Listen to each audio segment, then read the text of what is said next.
Budget হবে। আরেকটি কথা বলি, কেউ রাগ করবেন না, আপনারা বাজেট নিয়ে শঙ্কিত এত প্রকাশ করছেন, লুট হবে, বাস্তবায়ন হবে কিনা, এত শঙ্কা আপনারা প্রকাশ করার কোনো প্রয়োজন নাই।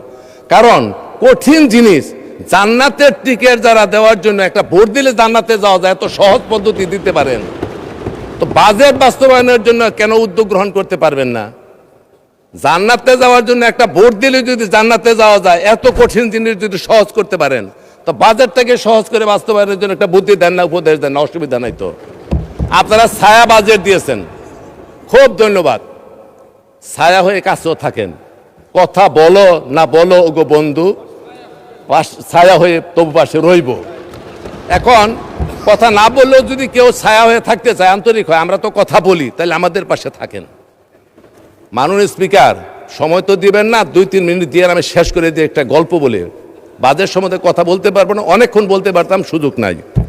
আকবরের নবরত্নের নাম শুনেছেন সকলেই, আবুল ফজল, ফৌজি, টোডরমল, বীরবল, তারপরে আপনার মানসিংহ, তানসেন, তারপরে আপনার আব্দুল করিম খানি খা, মোল্লা দোপেয়াজা।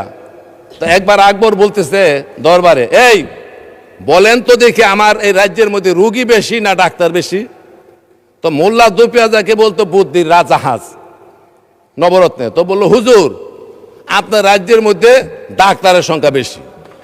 তখন বলতেছে, এই প্রমাণ করতে না পারলে কিন্তু ক্ষমতা বুঝছো তোমার কি হবে। অন্য পারিষদ বর্গে হইচই করে, না স্যার এটা সাংঘাতিক টিটকারি করতেছে, ইয়ার কি করতেছে, আবার রুগীর চেয়ে ডাক্তার বেশি কেমন হয়। হুজুর আমার সময় দেন, 3 দিন প্রমাণ করে দেয়। কয় দিলাম। 3 দিন পরে আর আয় না মোল্লা দোপেয়াজা। 7 দিন পরে ব্যান্ডেজ করে, হাতে ব্যান্ডেজ, মাথায় ব্যান্ডেজ, কোমরে ব্যান্ডেজ করে ঢুকছে। আরে তোমার কি হলো, তোমার কি হলো? বলে, হুজুর সানের বাঁধানো ঘাটে গোসল করতে গেছি, পরে গিয়ে মাথা ফাইটা রক্ত গেছে, হাত ভেঙে গেছে, কোমর ভাঙছে, জ্বর ঠান্ডা কাশি, আইতে পারি নাই। এই শুরু করছে। একজনে বলে, আরে প্যারাসিটামল খাইছ?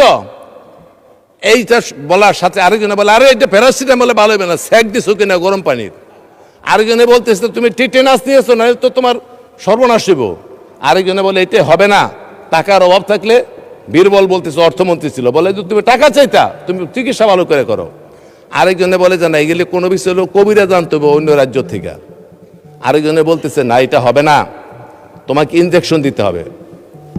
তখন করলো কি, সব ব্যান্ডেজ সব খুলে ফেলছে। তো এর কি, তুমি তো অসুস্থ মানুষ, কি হলো? কয় স্যার আমার কিচ্ছু হয় নাই। কয় তাহলে কি করলা? বলে, স্যার আমি 7 দিন আগে বলছিলাম যে আপনার রাজ্যের মধ্যে রুগীর চেয়ে ডাক্তার বেশি। আমি 1 লাখ রুগী হিসাবে ঢুকছি, আপনার 910 জনে আমার 9টা প্রেসক্রিপশন দিচ্ছে আপনার সামনে। তা চিন্তা করে দেখেন, রুগী বেশি না ডাক্তার বেশি? তো এইখানে কিন্তু এই রুগীর চেয়ে ডাক্তার বেশি হয়ে গেছে। বাজেট দিছে, এই যে উপদেশ দিতেছে, সারাদিন উপদেশ দেয়, খালি সমালোচনা, খালি সমালোচনা। আরে পথ দেখান। রবীন্দ্রনাথ একটা কথা বলছিল যে উপদেশ দেওয়া সহজ, উপায় বলে দেওয়াই কঠিন। এই উপদেশ দেন।